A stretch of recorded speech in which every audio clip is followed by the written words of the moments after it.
안녕하십니까. 정양호 목사입니다. 로마서 설교주석 시리즈에 들어오신 하나님의 자녀 여러분 진심으로 환영합니다. 본 설교주석 강의는 12개국어로 편집되어 있습니다. 로마서 설교주석 강의를 시작하겠습니다.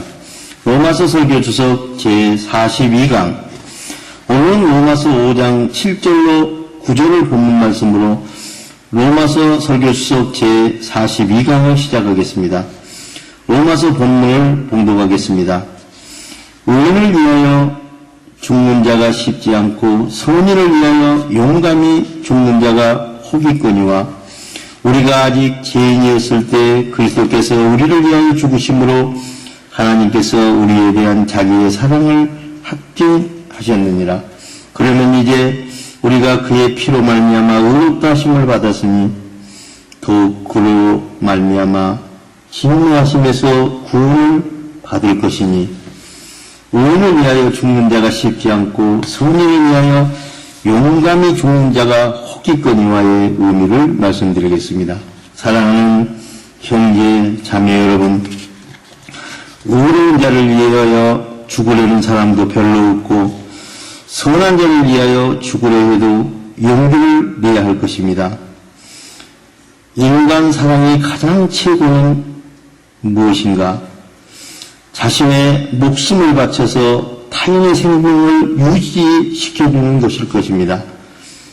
비록 사람들 사이에서 이런 희생적인 사랑을 찾아볼 수는 없지만 그 사랑을 이해할 수는 있습니다.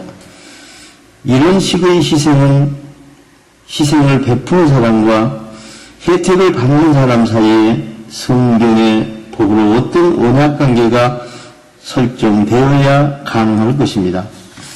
하지만 하나님의 사랑은 인간의 사랑의 가장 심오한 표현과 분명하게 대조를 이룹니다. 다시 말하면 의인을 위해서 죽는 일이 종종 일어날 수 있다고 하지만 그런 일을 인간 세상에서 찾아볼 수 없다는 것입니다. 하지만 그런 일이 드물게나마 일어난다고 가정할지라도 경건하지 않은 죄인을 위하여 죽고자 하는 사람은 없을 것입니다. 그런데 그리스도께서 우리 죄를 위하여 죽으신 것입니다. 그리스도께서 우리에게 보여주신 하나님의 선하신 신성은 인간 세상에서 그 유래를 찾아볼 수 없는 일입니다.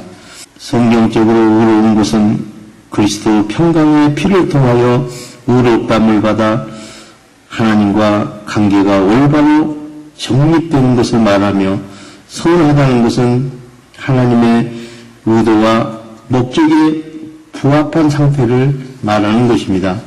또한 의인은 정의를 사랑하며 의로운 길에서 벗어나지 않아 하나님과 사람의 칭찬을 받는 사람이라고 할 수 있습니다. 따라서 의인을 위해서 죽는 자도 없으며 선한 사람을 위해서 용기 내어 죽을 사람도 없는 것입니다.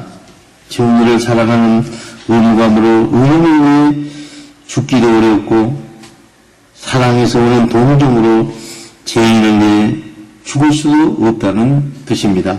본문의 의미는 누구든지 의롭고 선한 사람을 위해 죽는 일도 없고 경고치 않는 악한 사람을 위해 죽는 사람을 찾기란 더 힘든 일임을 보여주고 있습니다. 또한 존경과 존중에서 나온 의무감으로 인해 다른 사람을 위해 죽을 수 없다는 사실을 배경으로 인간과 하나님의 대조적인 사랑을 구별하고 있습니다. 우리가 아직 죄인이었을 때 그리스도께서 우리를 위하여 죽으심으로 하나님이 우리에 대한 자기 사랑을 보여주신 것입니다. 이것으로 바로 하나님의 사랑임을 깨달을 수 있습니다. 이 사랑은 하나님 자신을 대상으로 스스로에게 베푼 사랑이 아니라 그리스도께서 죄인을 위해 죽으셨다는 사실로 확증된 특유의 사랑입니다.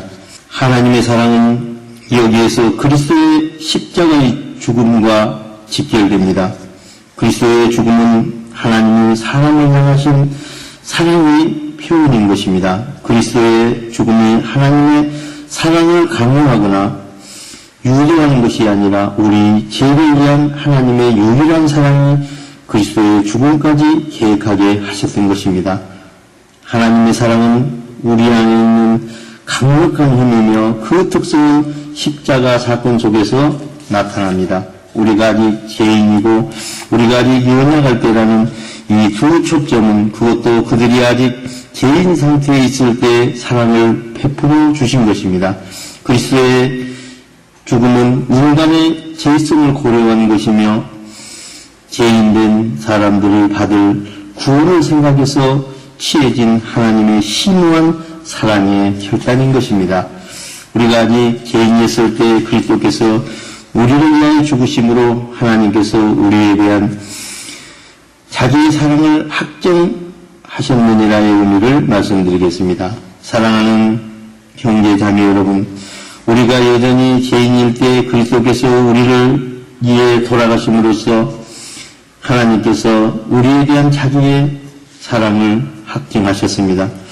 확증하셨느니라고 말한 사도의 의도는 우리에게서 하나님께 감사하는 마음을 불러일으키고자 하는 것이 아니라 우리의 심령 속에서 하나님의 뜻을 받아 그 뜻을 믿고 행동하는 믿음을 확증하고자 한 것입니다. 따라서 여기에서 사도는 하나님께서 경건하지 않는 자들을 위하여 자기 아들 그리스도를 아끼지 않으신 것을 볼 때에 우리를 향하신 하나님의 사랑은 지극히 확실하며 견고하다고 선언하고 있습니다. 사랑하는 자들아, 우리가 서로 사랑하자. 사랑은 하나님께 속한 것이니 사랑하는 자마다 하나님으로부터 나서 하나님을 알고 사랑하지 않는 자는 하나님을 알지 못하나니 이는 하나님은 사랑이심이라. 하나님의 사랑이 우리에게 이렇게 나타난 바 되었으니 하나님이 자기 독생자를 세상에 보내심은 그로 말미암아 우리를 살리려 하심이라. 사랑은 여기에 있으니 우리가 하나님을 사랑하는 것이 아니요 하나님이 우리를 사랑하사 우리 죄를 속하기 위하여 화목제물로 그 아들을 보내셨습니다. 사랑하는 자들아, 하나님이 이같이 우리를 사랑하셨은즉 우리도 서로 사랑하는 것이 마땅하도다. 어느 때나 하나님을 본 사람은 없으되 만일 우리가 서로 사랑하면 하나님이 우리 안에 거하시고 그 사랑이 우리 안에서 영원한 생명을 이루느니라. 그의 성령을 우리에게 주심으로 우리가 그 안에 거하고 그가 우리 안에 거하시는 줄 아멘이라고 하였습니다. 하나님께서 우리가 그를 사랑하는 것을 보시고 감동해서가 아니라 전적으로 자신의 선하시고 기뻐하시는 뜻을 따라 우리를 향하신 그의 사랑이 분명하게 드러난 것입니다. 본문에서 죄인들이라 불리는 자들은 죄악에 물들어서 온통 사악한 사람들을 말하고 있습니다. 하나님은 죄인들의 말을 듣지 아니하시고 경건하고 그의 뜻대로 행하는 자들의 말을 들으시는 줄을 우리가 아나이다라고 하셨습니다. 여기에서 죄인들은 타락에서 흉악한 자들을 말하고 있습니다. 그 죄인들을 위해서 그리스도께서는 자신의 죽으심을 통해 죄인들로 하여금 의롭다 하심을 받게 하신 것입니다. 그러므로 그리스도의 죽음은 우리를 향한 하나님의 사랑에 대한 가장 확실한 증거라고 말할 수 있습니다. 우리가 하나님께 반역하며 경멸 받을 만한 삶을 살고 있을 때 그리스도께서는 우리를 위하여 죽으시고 부활하심을 통해서 우리는 하나님께 다가갈 수 있었고 하나님 나라의 평강을 누리게 된 것입니다. 그리고 우리가 하나님의 나라의 후사가 된 것입니다. 우리에게 아무리 외로움과 소외감과 힘든 일이 다가와도 우리에겐 그리스도께서 우리를 위해 죽으셨다는 변경할 수 없는 사실이 눈앞에 있는 것입니다. 세상에서 아무리 선하고 의로운 사람이라 해도 그 사람을 위해서 죽기가 쉽지 않은데 하물며 악한 죄인을 위해 자신을 희생하려는 사람을 찾아볼 수가 없을 것입니다. 그런데 그리스도께서는 하나님과 원수된 악한 죄인들을 대신하여 자신을 희생하신 것입니다.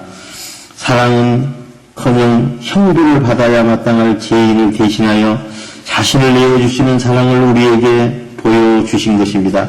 여기에서 말한 사랑은 세상에서 흔히 볼 수 있는 조건적이고 자기 중심적인 사랑이 아니라 무조건적이고 철저하게 자기 희생적인 특징을 가지고 있는 아가페 사랑을 말하고 있습니다. 그러므로 세상에서는 아가페 사랑을 찾을 수 없으나 오직 하나님께서 예수 그리스도의 십자가를 통해서 우리에게 아가페 사랑을 보여주신 것입니다. 그러한 아가페 사랑은 하나님의 아들 예수 그리스도께서 하늘의 영광을 부르시고 우리와 같이 인생을 지니시고 이 땅에 오셔서 고난을 받고 마침내 십자가에 돌아가시기까지 우리의 신성을 위해 무조건적으로 희생하신 것입니다.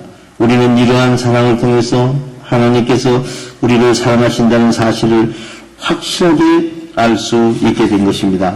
그러면 이제 우리가 그의 피로 말미암아 의롭다 하심을 받았으니 더욱 그로 말미암아 진노하심에서 구원을 받은 것이니의 의미를 말씀드리겠습니다.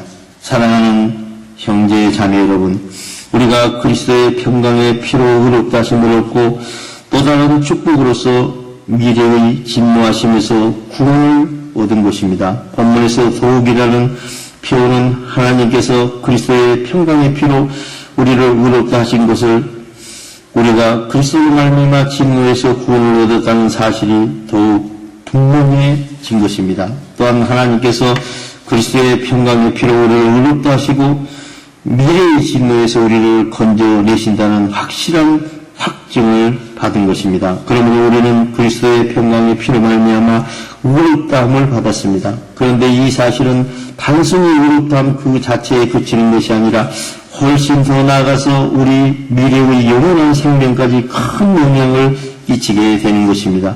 그것은 의롭다함을 받은 우리는 미래 세상에 임할 하나님의 진노로부터 구원을 얻고 영원한 생명을 얻는다는 의미입니다. 문자적으로 진노라는 단어는 내면에서 끌어오르는 깊은 분노를 밖으로 드러내는 것을 말합니다. 이 분노는 화가 나서 감정적으로 폭발하는 것이 아니라 죄를 혐오하시는 하나님의 거룩하신 공의로 인하여 하나님께서 인간의 더러운 죄에 대해 가지시는 감정을 말하는 것입니다. 하나님께서는 작은 죄라도 용납하실 수 없으며 죄에 대해서는 분노를 갖고 계십니다. 모든 사람이 죄를 범했음에 하나님의 영광에 이르지 못하더니 그리스도 예수 안에 있는 속량으로 말미암아 하나님의 은혜로 값없이 의롭다함을 얻는 자 되었느니라. 이 예수를 하나님의 그의 평강의 피로 말미암아 화목 제물로 삼으셨으니 이는 하나님께서 길이 참으시는 중에 전에 지은 죄를 간과하심으로 자기의 의로우심을 나타내려 하심이니 곧 이때에 자기의 의로움을 나타내사 자기도 의로우심은 또한 예수를 믿는 자를 의롭다 하려 하심이라고 하였습니다. 하나님은 거룩하시기 때문에 우리의 죄를 간과하시거나 무시하면서 우리를 받아주실 수 없는 것입니다. 그러므로 하나님께서는 우리가 가지고 있는 죄를 꼭 처리해야만 하셨습니다. 그래서 하나님은 자기 아들의 희생적인 죽음을 통해서 우리의 죄를 처리하신 것입니다. 다시 말하면 칭의는 오직 그리스도의 신성과 우리의 인생이 하나되는 진리 안에서 주어진 하나님의 승리사항입니다. 죄와 벌로 인하여 무기력한 우리들을 진리가 자유롭게 한 것입니다. 칭의를 받고 살아서 의롭다고 선언이 된 사람들은 죽은 행동 가운데서 첫째 심판에서 살아난 사람들이기 때문에 그가 이 세상을 떠날 때 둘째 심판해를 받지 않는 것입니다. 우리가 얼마나 큰 진노로부터 구원을 받았는지 깨달아 안다면 우리가 성령의 생각을 받아 그 생각을 믿고 행동하는 믿음을 가지고 있다는 사실에 교만하지 말고 오히려 두려워해야 할 것입니다.